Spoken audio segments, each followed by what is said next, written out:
Welcome everyone. Very good afternoon to all our friends and guests joining from UK and Europe.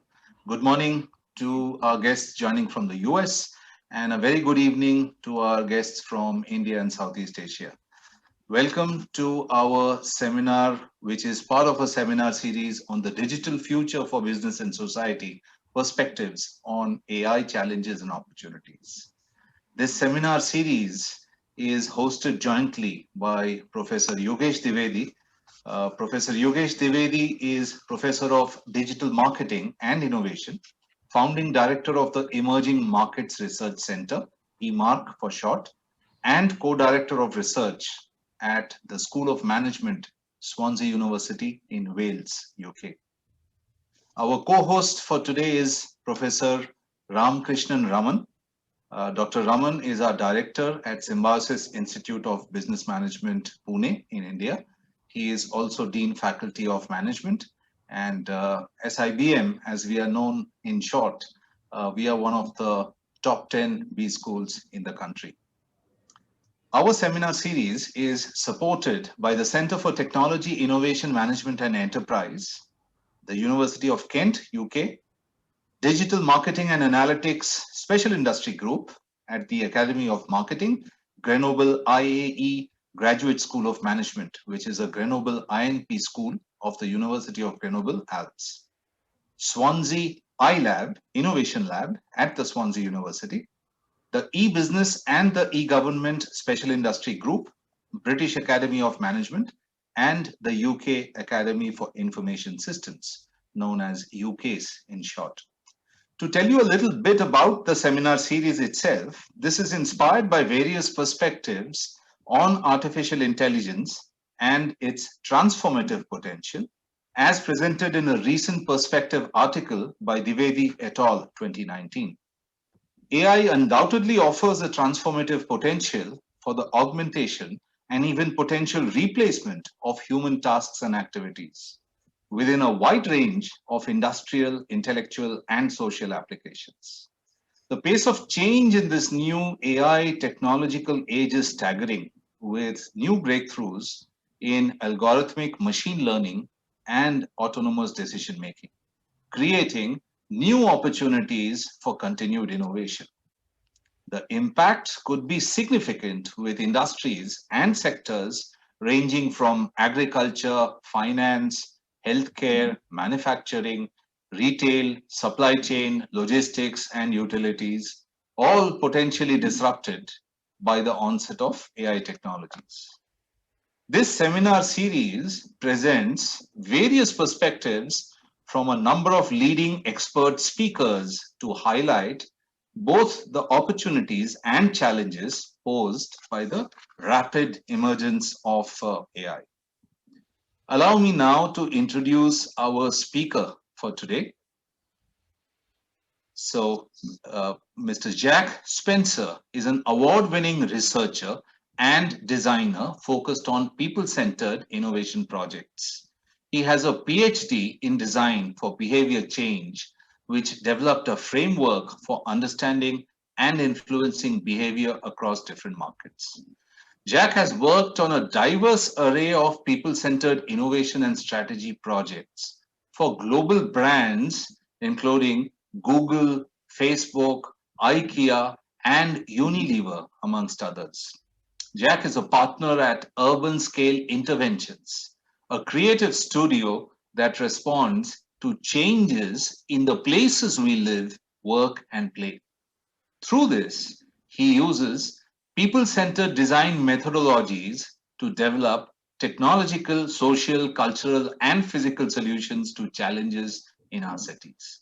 Jack is an active fellow of the Royal Society of Art. His work has been disseminated at international industry and academic conferences and published in trade magazines and academic journals. He is currently authoring a book for Routledge on the influence of design on the UN's Sustainable Development Goals. Jack, the floor is all yours. If we can request you to start. Thank you very much, and I'll share screen, and thank you for that great introduction. And again, thanks very much to everyone for organising the series and inviting me to share my thoughts, really. What I was going to do is just talk a little bit about us, about urban scale interventions, and about our kind of people-centered perspective on artificial intelligence. And I'll talk about some of the challenges and the opportunities that we see in our line of work. And then I'll share just briefly a project where we've used some of that thinking here in Belfast, where I'm currently situated. So that's what we'll do, and then I'll hand over to questions, and it'd be great to get some comments and thoughts on that going forward. Let's see if we can, here we go. So urban scale interventions, that's where the organisation I'm at the moment. We're a multidisciplinary team of designers, researchers, strategists, technologists, and makers. And really, as the introduction said, I suppose we look to solve city challenges and challenges in the places that we live, work, and play by creating public value through creativity and design-led thinking. We have a Venn diagram. Every good organisation has a Venn diagram. This one's ours. But really, we focus on that intersection between people, place, and purpose. So people being really about how do we understand the needs of people on the ground, everyday people, citizens, stakeholders, whoever that might be. How do we get them brought into the design process, through that co-design process? How do we understand what those real needs are on the ground? The place bit comes from understanding that everything that we do, whether it's working on a building, on a neighbourhood, on a region, or at a country scale, we know that there's a story there, a history, a heritage, there's assets, and there's a legacy, and we want to tap into that narrative and some of those stories as we come up with design interventions and design solutions. And then obviously purpose being that really important one. What are we actually trying to achieve when we do a project? Is it about improving well-being? Is it about activity, economy, tourism, connection, play, etc.? Just a little bit here. These are some of the strands of the projects that we work on. We do quite a lot of work on cultural projects, but really how we can use culture and cultural projects to explore wider themes around heritage, tourism, education, and resilience.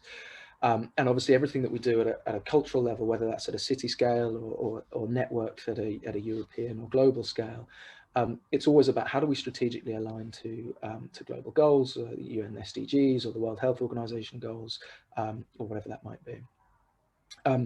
We do a lot of work around public space and well-being, and one of the projects that I'll touch on later is about how we've used AI in some of the work that we've done there within public space and well-being, and how that's come from a collaboration and a partnership with the Department for Health here in Northern Ireland. We do a lot of work with government departments around how do we take policies and strategies and make them relevant to citizens and stakeholders and people, but also how do we measure impact? And again, we'll talk a little bit about how we go about that, and where I think some of the links between, I suppose, design thinking and kind of big data and AI can really feed into kind of policy and strategy level. And then obviously the technology for social good piece, where a lot of the work that we've done, whilst it might start off at quite a human level and really exploring kind of people-centered, everyday needs, starts to scale up into a kind of technology platform that might then be scalable at a national or global level. And that's really where I think there could be some great discussion from the AI perspective. And we deliver a broad range of services, right from initial scoping studies right through to design of actual interventions and delivery of interventions. And like I say, we'll talk a little bit about that. But I thought where I'd start is I suppose just a little bit of definition on kind of people-centered design and design thinking. I don't want to teach grandma to suck eggs, but without knowing the exact makeup of the room, I come in it and very much from I'm not a technology expert. My background is in behavior change and understanding people-centered design, and I think that's where the interesting relationship is between design thinking and AI and some of the opportunities there, and we can talk a little bit about that. In terms of from a people-centered and design thinking perspective, we work quite a lot to the UK's government definition of inclusive design, which is really about designing environments and products that suit the needs of the widest number of consumers. And so a lot of what we do is looking at how do we explore the needs and how do we go out broadly with our research to a large group and a large number of different user groups and different people to understand that wide, diverse perspective of needs. But ultimately, what we're talking about really is design centered around people. That's that's what people-centered design is, right? It's about focusing on what are people's needs. And a large part of what we try and do there is design to reduce exclusion, whether that's social exclusion, economic, cultural, geographic, gender, whatever it might be, whatever that level of exclusion might be. We try and focus on design to reduce exclusion, and ultimately, put simply, we design to improve life. That's what we try and do, and that's where we use design thinking. For us, I think design thinking comes very much from this definition of kind of wicked problems, where we start to look at when we start to explore some of those challenges that we're facing, particularly in today's in today's world, whether those whether we're talking about public health, or we're talking about the economy, or we're talking about the environment, or whatever we might be talking about. We're looking at it very much from this perspective of it being a problem that is quite difficult to describe, has numerous causes, multiple unclear boundaries, interconnected, unique, and ultimately is a wicked problem, as Rittel and Weber defined many years ago.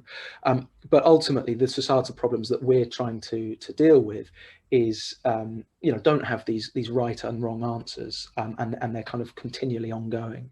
And I think that's where hopefully we can try and get to, particularly when we start to look at AI and what we can use AI for, but also bringing it back from a people-centered perspective in terms of how do we sort of use the power of one and kind of do that qualitative research piece.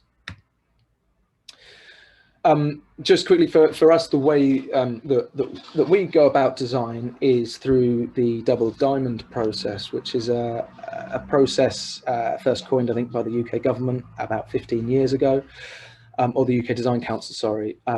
But really, it's kind of a 4-stage framework for innovation, and we find it quite a useful tool, where really in this first diamond, what we're looking at is that people piece, if you like. So really actually going out, understanding people's needs, creatively exploring what some of the challenges and opportunities might be, and the priorities and the aspirations, then synthesizing those insights around some kind of key opportunity areas, developing ideas off of the back of that, and that's where we might bring in then technology and AI in terms of what some of those solutions might be, and then looking at how do we deliver those.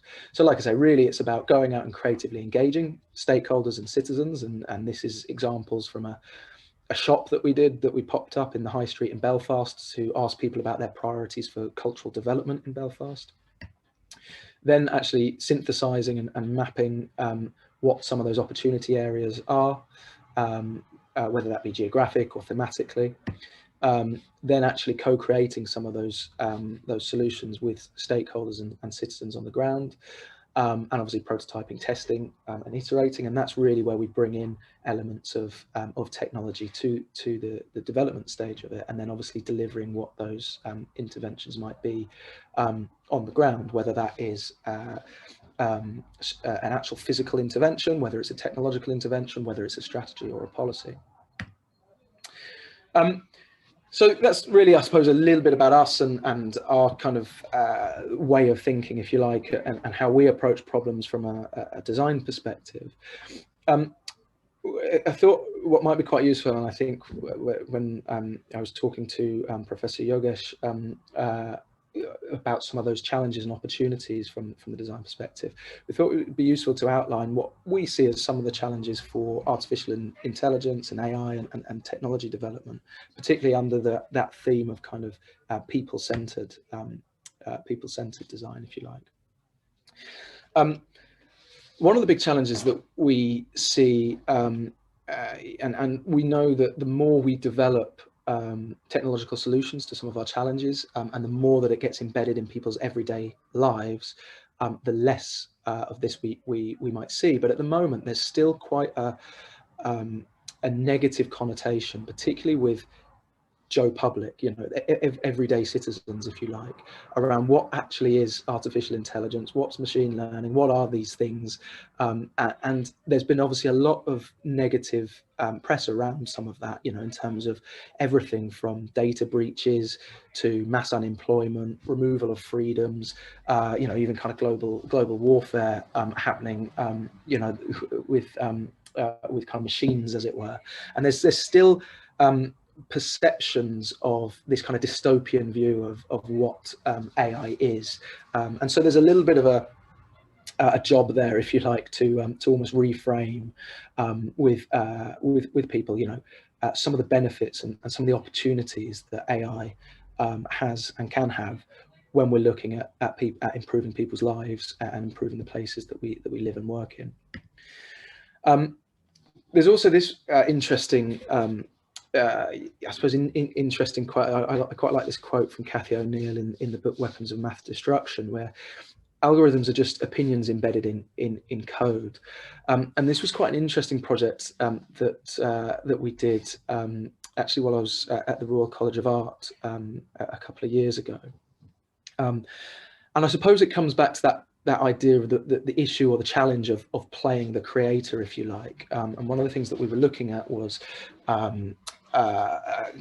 voice assistants and chatbots and digital assistants. And one of the pieces of work and research that we did started to outline that actually the vast majority of digital assistants almost get programmed as effectively white, young, blonde female. And that can obviously can be a challenge, particularly there's the issue of being a creator of an algorithm or being a creator of a piece of technology that then goes forward. There's the problem with artificial intelligence, potentially, where we start to use society as a cue for the development of that piece of technology or of that piece of intelligence. And again, this was some research here done that looked at the gender distribution of artificial intelligence applications, and actually when we see them as assistants, they're very much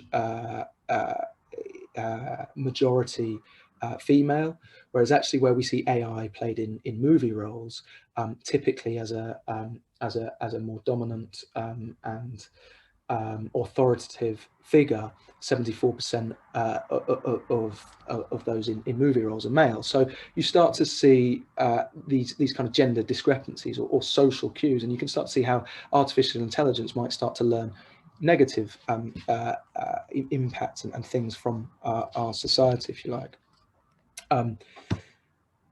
This was quite a famous example or a popular example where there was a chatbot that was put forward on Twitter, and within 24 hours it had been taught effectively to be racist. So there's all these, I suppose, negative connotations for how artificial intelligence might be created or create itself, but based on some of the negative stereotypes and negative actions obviously happening within our society as a whole. Obviously, the motivation here is particularly with the chatbots, what we started to look at is the belief that, yes, people tend to perceive female voices as helping solve our problems by ourselves, while male voices are more authoritative and act as kind of authority figures. But obviously the implication of that is that we start to build on perceived stereotypes and negative stereotypes going forward, and this can reinforce negative behaviour, and it can be seen to reinforce negative behaviour. Even currently, the top 4 voice assistants on the market today don't respond negatively to being called a slut, for example. So it starts to build on that negative stereotypes. And then there's also that flip side of that, where if we can program algorithms and we can program artificial intelligence to take out some of those biases, and we can start to do that. But us as humans have those biases almost programmed in. So then you start to move that artificial intelligence away from our social and cultural norms. And then that starts to become a whole different challenge and challenge area, because we're not used to interacting with it or using it in the way that it could be used without any of those preconceived or prejudged biases. Another challenge area that I thought might just be interesting to touch on is this idea of productivity and efficiency. And again, it's an area that is always under development and always being challenged. But a lot of what we've seen is AI and new technologies coming in, really with the kind of the remit or the goal of being productive and efficient, and really obviously improving our productivity and improving our efficiency. But when I talk about I'll come later to talk a little bit about some of the opportunities. We see that productivity and efficiency isn't everything, and particularly when we start to talk about the human condition and actually talking to people around mental health and well-being and maintaining good social life and all of those things that are important to being a healthy, happy person. A lot of that is about serendipity, it's about discoverability, it's about new things, it's about coming across things that you would never have expected. And so, hence the sort of example image here of your Spotify algorithm that tells you what you might like. How much there are we almost promoting AI as a tool for inefficiency or not just about being productive and efficient? And can it start to promote these other aspects, particularly when we're talking about human at a human level, around some of those mental health kind of serendipitous things that we want to try and see and feel. And then there's this slight challenge area around kind of augmented intelligence. And again, I'm sure there's been lots of talk on this, and it's certainly not, the technology side of this isn't my area of expertise. But what we start to see, and again, we've had discussions about driverless cars and where driverless cars might meet drivered cars, if you like, or cars that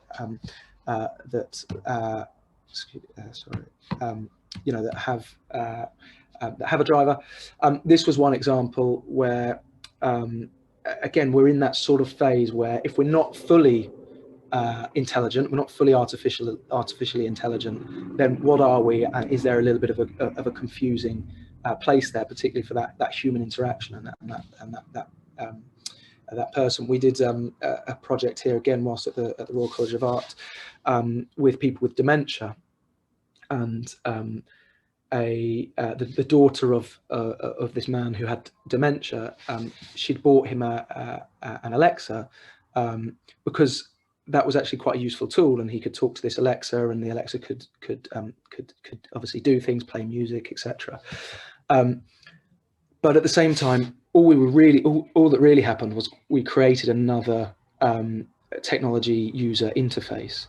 So, for example, this user couldn't understand, he wanted to book something in his diary, and for him that was making an appointment in his diary.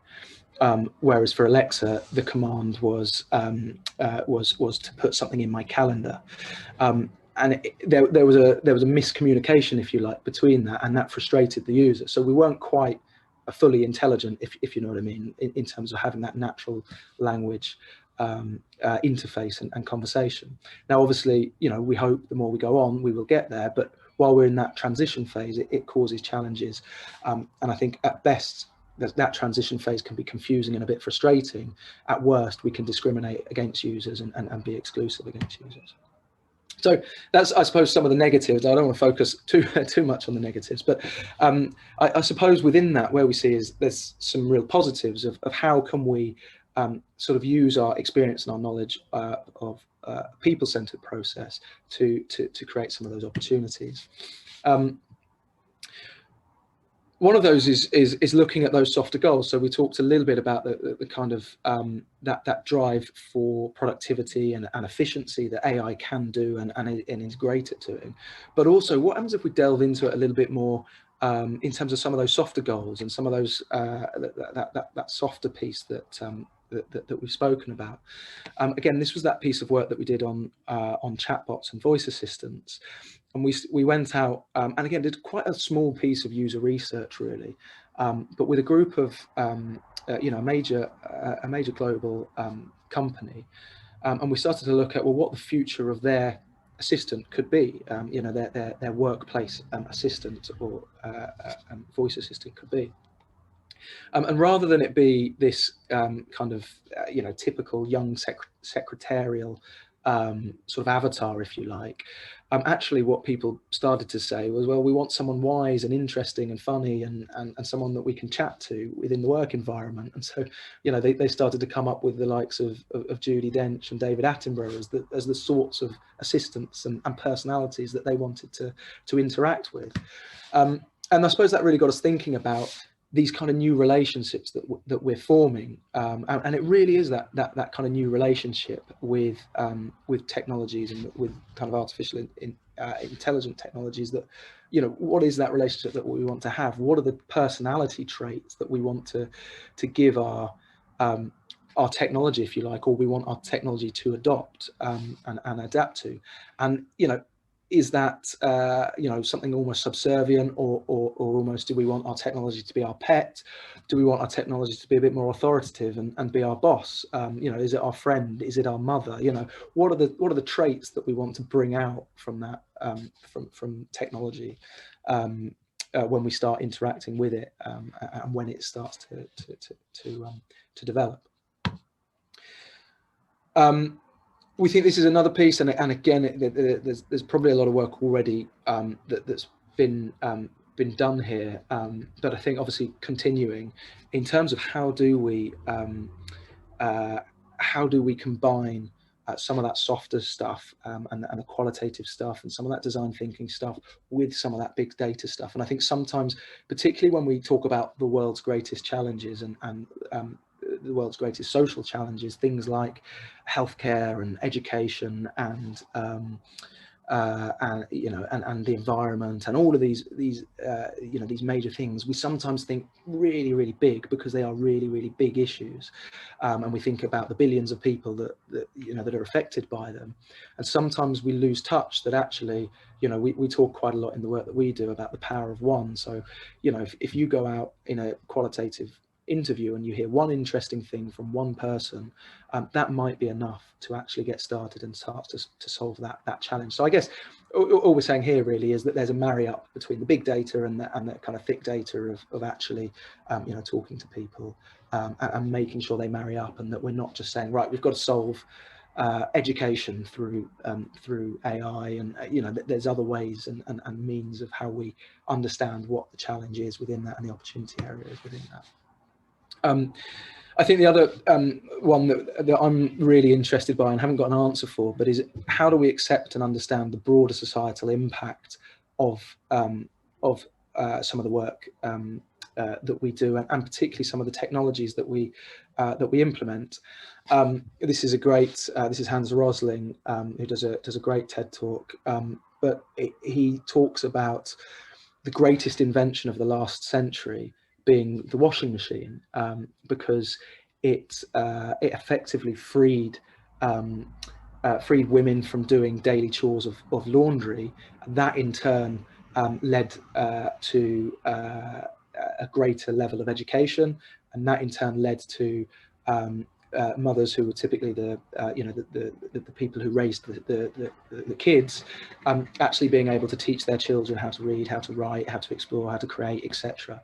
And so this level of global education, if you like, massively increased because of the invention of the washing machine. And I think there's an important thing to think about here about how our whatever we implement will have these networked and broader effects that sometimes we can't comprehend, but perhaps it's useful to at least understand in what we're doing might affect something completely over here in a completely different sector and industry and whatever else. And trying to almost explore those relationships is almost as important as the development itself. And then there's a piece, obviously, and it comes back to that piece about how AI is a little bit has a sort of almost a negative press, if you like. But how do we reframe that narrative that this is a tool to help, not replace humans? And I think that is coming. And obviously, like I say, the more applications that we start to see that really help people in their daily lives, I think that narrative is starting to reframe. But there's almost a kind of a media piece, if you like, that needs to be worked out around that, in terms of how that's framed. And then this piece, I think, we mentioned, talked about it earlier, in terms of that push for productivity and inefficiency. But when we start to talk about people and what's good for us, it's not always efficiency and productivity, and sometimes it's inefficiency, and it's serendipity, and it's all of those good things. And so, how do we promote AI to start to look at these other things that we benefit from? So this is a lovely lighting installation that's cultural led, but it changes color and light and intensity and all of these things. But how does that make us experience joy and happiness and connection? And how do we connect that then back to these really important, almost well-being goals that we strive to achieve? These are the 5 ways to well-being in terms of connection, being active, taking notice, learning, and giving.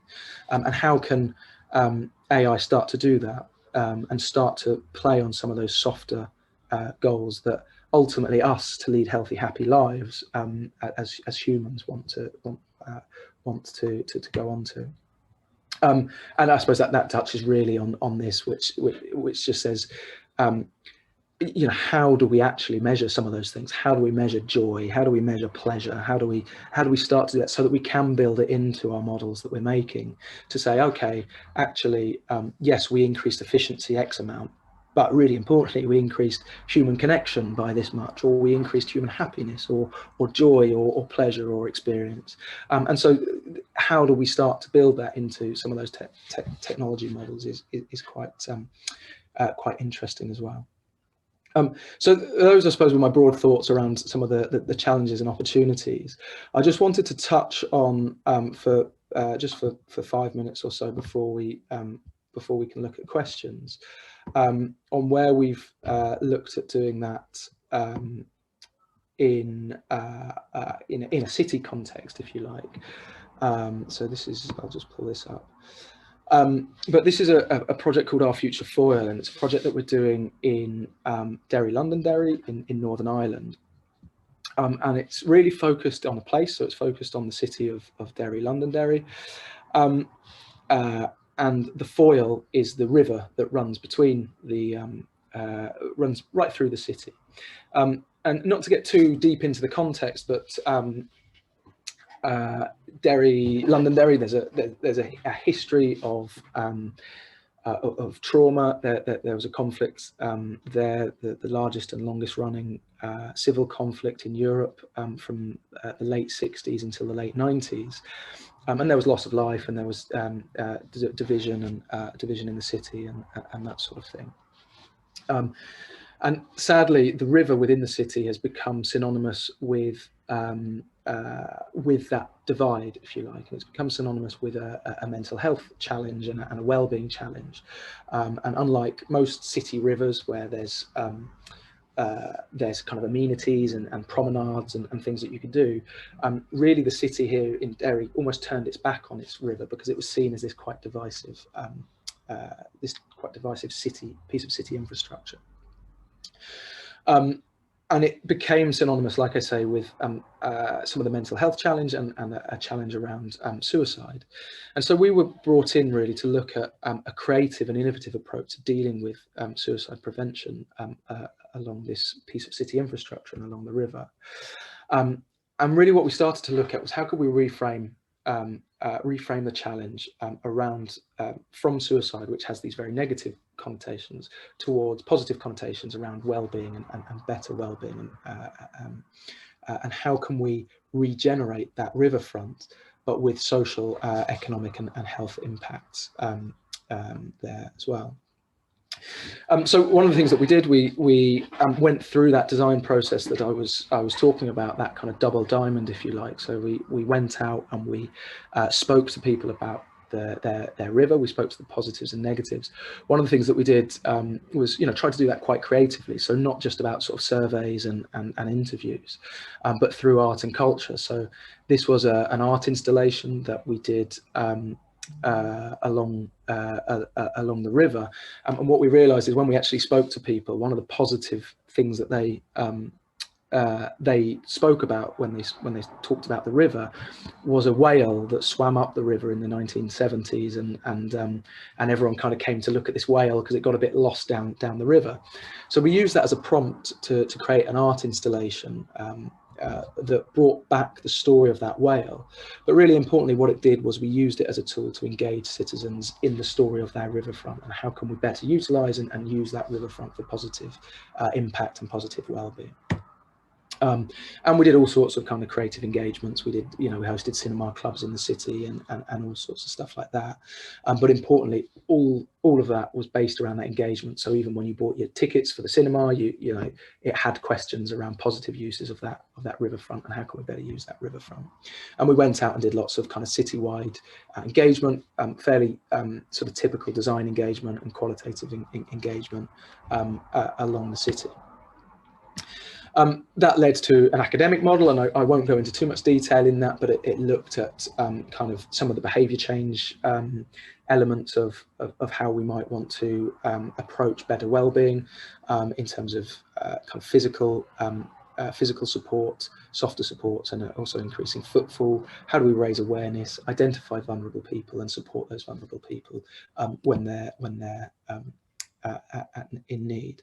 And what that led to really was a range of social and cultural interventions, but I'll just talk about two where there was a kind of immediate technology application and where we started to apply technology.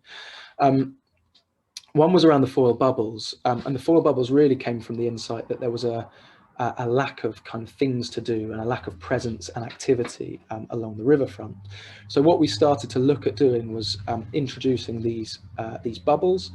There are a series of kind of portable pop-up pods that support local community uses, entrepreneurial uses, and things like that. So, greengrocers and barbers and things like that.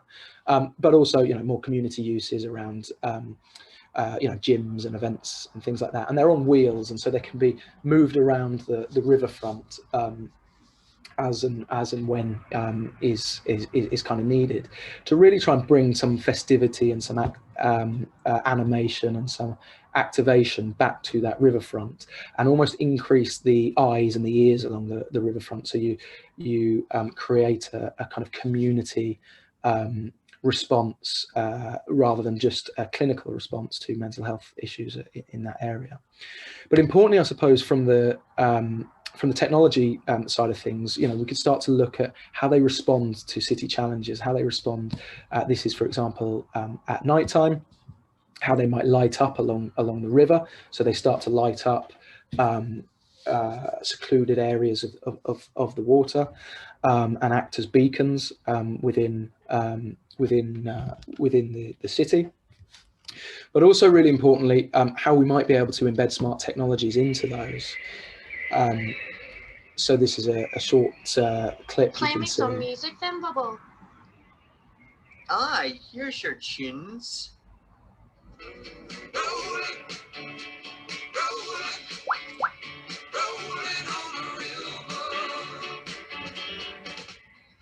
Wake up, Bubble. How can I help?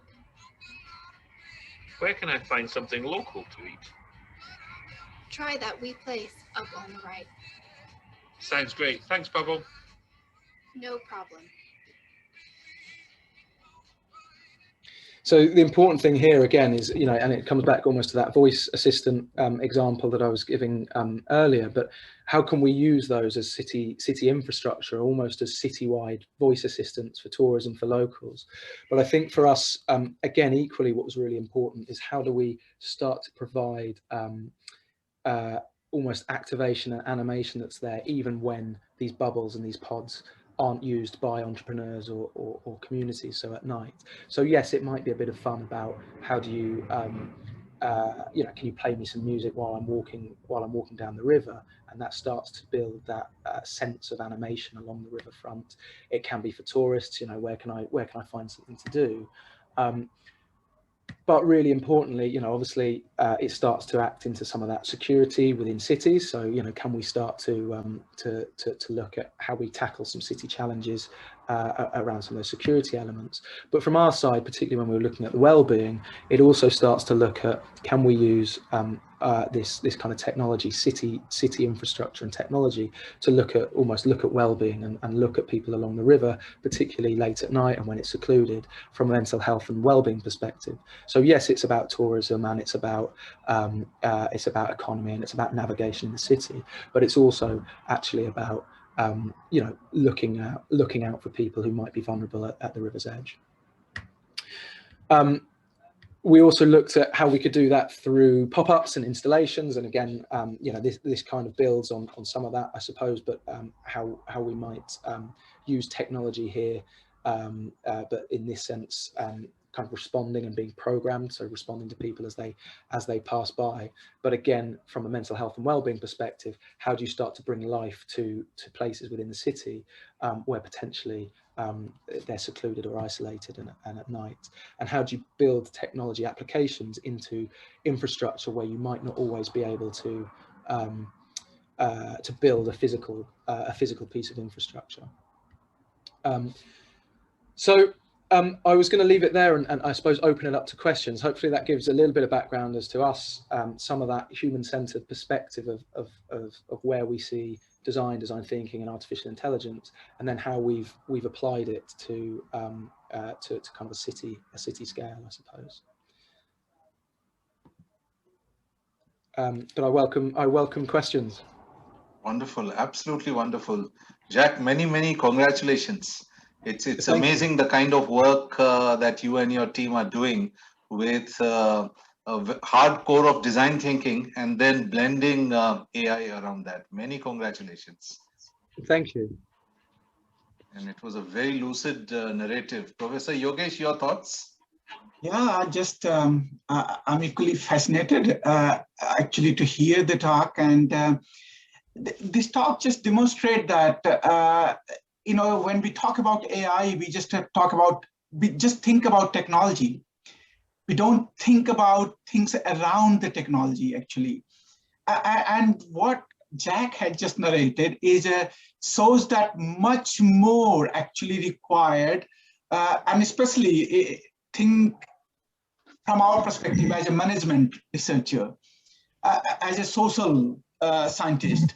I think there lots need to be done around the technology, rather than technology is already you know, developed or will be developed. It is on course anyway. It's about how to fit that technology around us. I think that's what you know, Jack very nicely narrated. Indeed. And I think the example that you gave, Jack, about washing machine is a fantastic one. But one difference that I see here is in washing machine, there was no uncertainty. In AI, people worried about, I mean, you know, the negative narrative that has been portrayed that the AI will take over, because AI is not a technology that is static. It will learn, it will develop by itself, and tomorrow it will start giving command to human rather than being controlled by human. So how you see this kind of perception about AI being removed or being reduced through public perception. What the perception, if you like, that like you say, AI will build itself and tell us. Think yes, no, I agree, and I think that's what scares a lot of people, and in the public domain certainly. And I think it goes back to that point of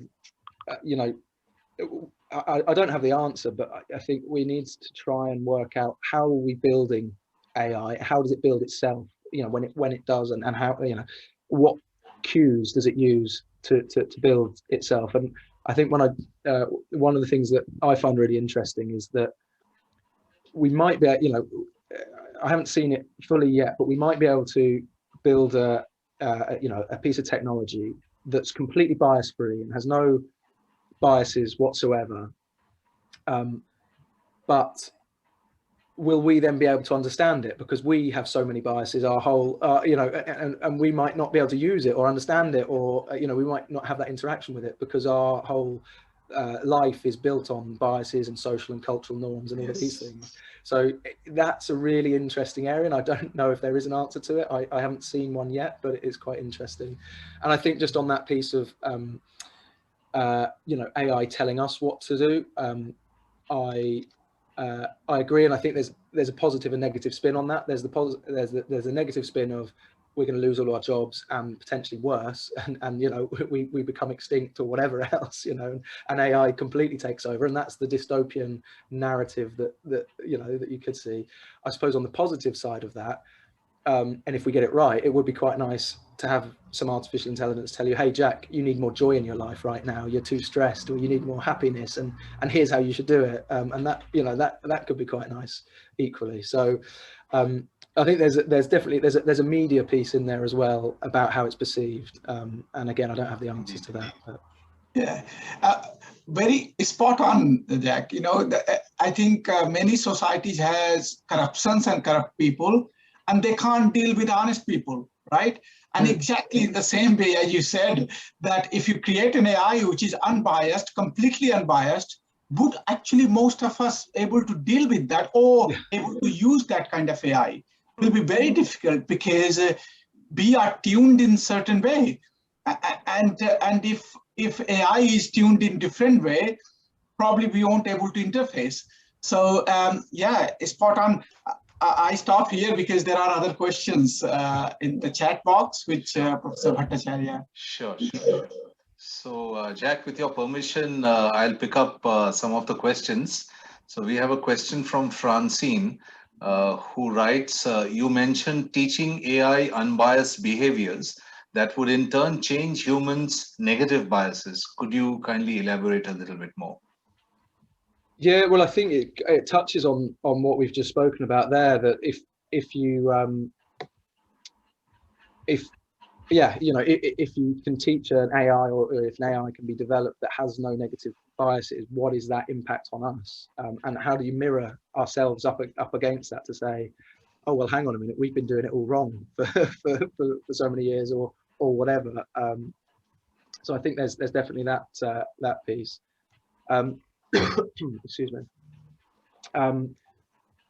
But yeah, equally, again, and it's probably a question that AI can answer. How do you teach an AI to be unbiased? That's a difficult one as well.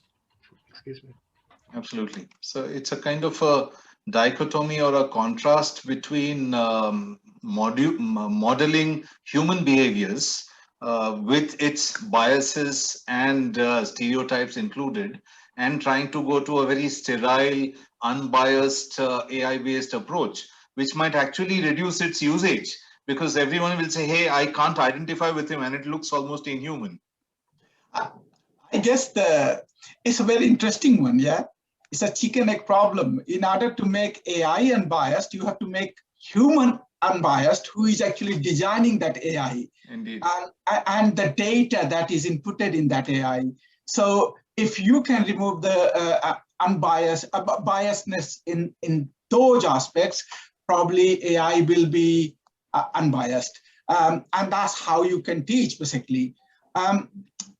But again, the earlier discussion that can actually be free from bias, and that's the challenge. We all have some form of bias.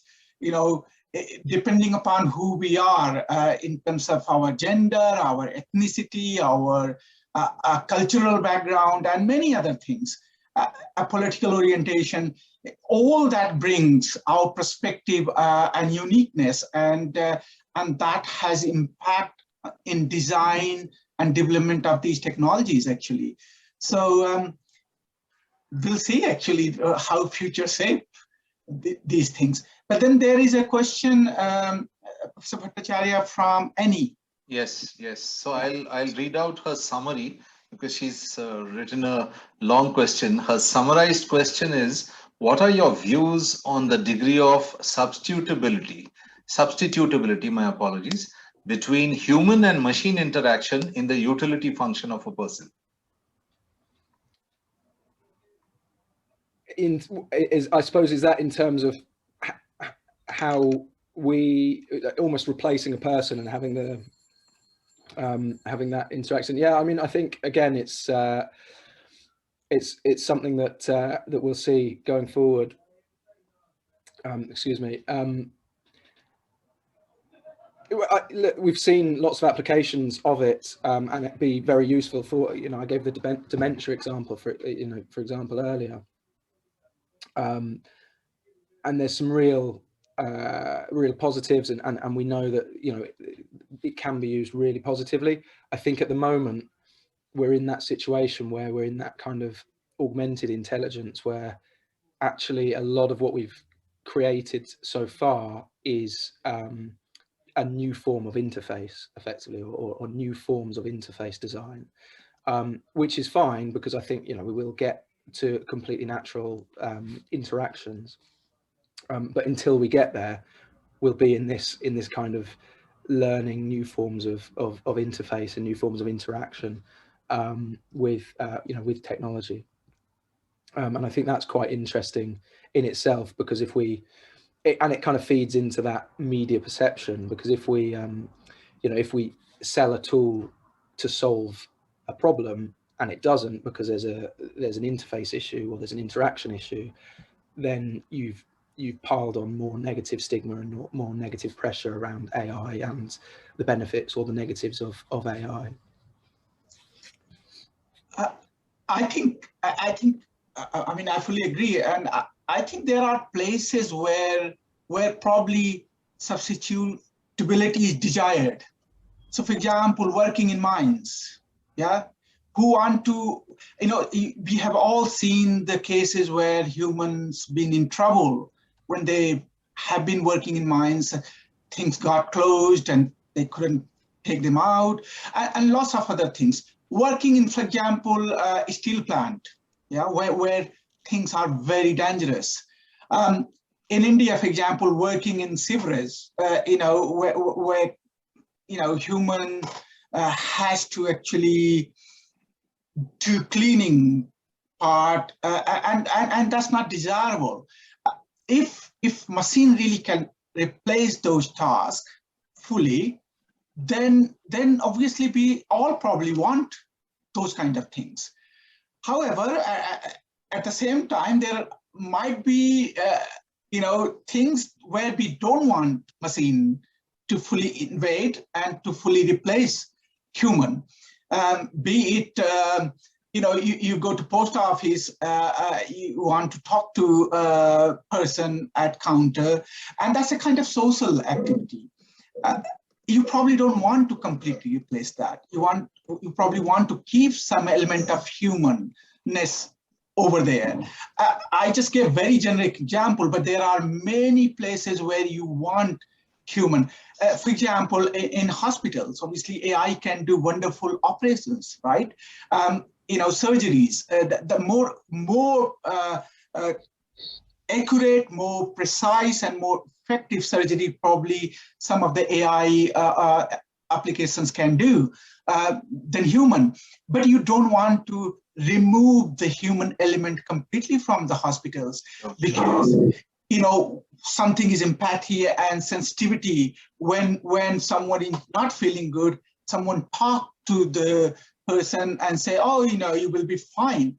That kind of thing is very important for us as a human. So I think the essence is substitutability probably will be really good in some cases, complete 100% one, and probably in some cases we don't want at all, and some cases maybe hybrid that might work. And that's where Jack's design thinking would actually be important, to think what can work where. Yeah, so thank you. Right. Just a minute of comment. Jack, there's another question with your permission, if I can ask. Please, yeah. Okay, so Amani Albana is asking, thank you for the talk, very insightful. In your chatbot project, did you find a difference between the perception of being a chatbot versus assistant? Yeah, well, I mean, I guess we looked at the kind of levels of almost authority that you want, and this particular example was in a work context, so it was a work chatbot, and yeah, there was very much differences in whether people, almost, and it comes back to that point Professor Yogesh was saying, do I want to tell this chatbot what to do and they give me answers, or do I want this assistant, if you like, to tell me what to do and I and I do those things, so yeah, and it comes back down to that perception. I think the interesting thing for us on this one was that people did want more of this friendly, wise, almost instructful, kind of the Judi Dench, the David Attenboroughs, rather than this, kind of secretary almost that you kind of palm tasks off to. They almost want to be guided, but in a friendly, kind of humorous way sometimes. And I think that personality piece is really interesting. Right. Judi Dench, in fact, is the boss of James Bond in the James Bond series. Yes. Yeah, so maybe it depends which character you take her from, I suppose. Absolutely, absolutely. Jack, little curious, how has been the response to your Boyle River waterfront project from the general public in terms of the mental health and well-being? Yeah, I mean, generally really positive, because obviously a large part of that project, and again, it's around reframing that narrative so that it's about positivity. So it's all about positivity on the riverfront. It's all about getting to the riverfront for the right, the right reasons. I suppose the positive nature, and it comes back to that narrative piece, is that it's even the bubbles themselves and the way they're designed. I didn't talk about it, but it's very driven by stories from that place and by the research that was done in that place. Okay. And so I think people can see that. And again, it's something interesting when we start to talk about how do we implement, particularly when we start to talk about smart cities and how we implement technology in our cities. The technology itself might be transferable, but how do we use and utilize that technology? It's almost, to use the chatbot example again, what personalities does our cities have, and if we're going to use an artificial intelligence or some sort of assistant within our public infrastructure, does that say something different about Foyle and Derry as it does to Belfast, as it does to Pune or to New York or to London, whatever, we start to build almost a city personality. Indeed. So I think whatever we develop, what's important is the narrative and the stories that are brought through it. And there's possibly also a psychological angle to water. I mean, if you look at the London Wheel, or you look at the Sydney Opera House built on the waterfront, there are lots of iconic spots very near to water. And being near water or hearing the sound of water, there's possibly a deep psychological aspect from a mental health being perspective. So hence, I think your great work at the Boyle River waterfront is highly appreciated. And is it ongoing, or is it a project that's kind of done and dusted? No, it's ongoing.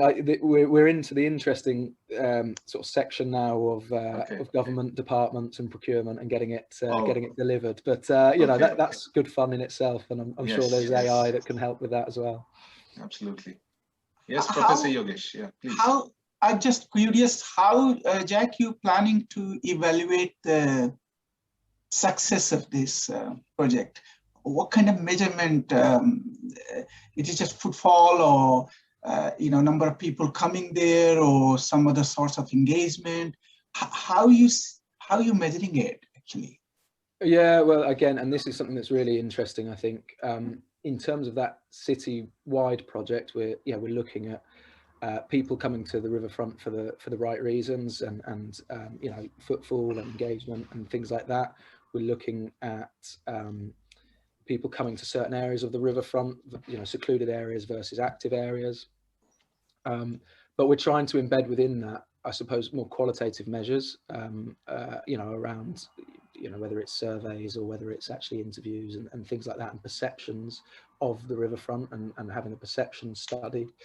But I think as well, that's one of the interesting things is, we're trying to look at, and I know there's others out there looking at, how do you measure well-being? How do you measure happiness? How do you measure pleasure? How do you measure positive things? And that's difficult, but again, equally, I think that's where technology and AI could really be really interesting, particularly within a city context. Is how do you measure some of those softer impacts? And then importantly, I think, how do you get those measurables, those indicators, if you like, as high up the priority list as other policy indicators or strategic indicators such as economy, footfall, and all of these things? That's going to be the interesting challenge. I'm so sorry, Jack. I have to run to another meeting. Well, I'd like to thank you, big thank you for your interesting talk. Obviously, you will continue with Professor Bhattacharya and Professor Raman, but I just wanted to say big thank you from my side to you and to Professor Bhattacharya for facilitating the session. And I look forward to continue to interact with you and to find out these very interesting projects. Jack, thank you so much. Brilliant. Thank you very much. Thank you, Professor Yogesh. Dr. Raman, any last thoughts? We are at the top of the hour, but we have a tremendous design thinking practitioner with us. Yeah, I was listening to it. Interesting projects that are being taken up, which can create some great value to the society, the kind of projects that are being taken. Indeed. So a big congratulations to Jack Spencer for doing something like this, and thank you for giving time. This is an evolving field. People say, I think that came up in your presentation also, where jobs will be replaced and you'll have AI taking up jobs. But of course, for sure, the comfort that you get when you go and talk to a doctor is different when it comes to talking to a robot. So that aspect will not get replaced, is my view. I don't know, some might say yes, some might say no. But the comfort, especially when you're going through an emotional trauma, you need someone to go and tell you, hey, don't worry, you'll be all right, and that makes a difference. So, there are areas where you can't have a robot replacing human, but it could be experimental through for some areas sometimes, but over a period of time, I think that will be blended solutions that will only work. Great, thank you, Jack. I don't know if you have more time for questions that are there. Otherwise, Professor Sandeep, you can just look at the time and then take a call. How do we go about it? Yeah, it's top of the hour. So I think we'll probably express our heartfelt thanks to Jack for all the work that he's doing. And I really hope that we can stay connected and engage with you. So at our B School, Jack, we have a whole bunch of very young enthusiastic students, and for them design thinking is a subject in their MBA curriculum. So yeah, we have a course on innovation and entrepreneurship. It's an MBA program on innovation and entrepreneurship, where people create their startups after completing the program, and there is a full-fledged course for them, as well as for the course for the regular MBA, that is our flagship program that we have. So we have a course on design thinking. We'll be glad to associate if you can find some time for us, for our students. That will be nice as well later. Yeah, please do reach out. I'd love to, and anyone on the call as well. Happy to collaborate in any way. So. Will do. Thank you so much for your very lucid narrative and the excellent work that you're doing. Wonderful to see that, and thank you so much for your time. Thanks also to our co-hosts, Dr. Raman, Dr. Dwivedi, all our participants for their active participation, and the excellent IT infrastructure hosted by Mr. Rajesh Bagewadi and his team. And last but not the least, Jack, we have a hardworking student team at SIBM Pune. They're called as iSmart, and they peep into our sessions. And hopefully they have shot some photographs of you. And if you would visit us, we would actually give you a physical frame as you walk off the stage. So we can't do that because we are online, but we'll send you a few electronic thank you frames as a small token of our appreciation. Oh, brilliant. Well, thank you very much. It's been a pleasure. Pleasure is entirely ours. Thank you, and look forward to seeing everyone again next month in our next seminar.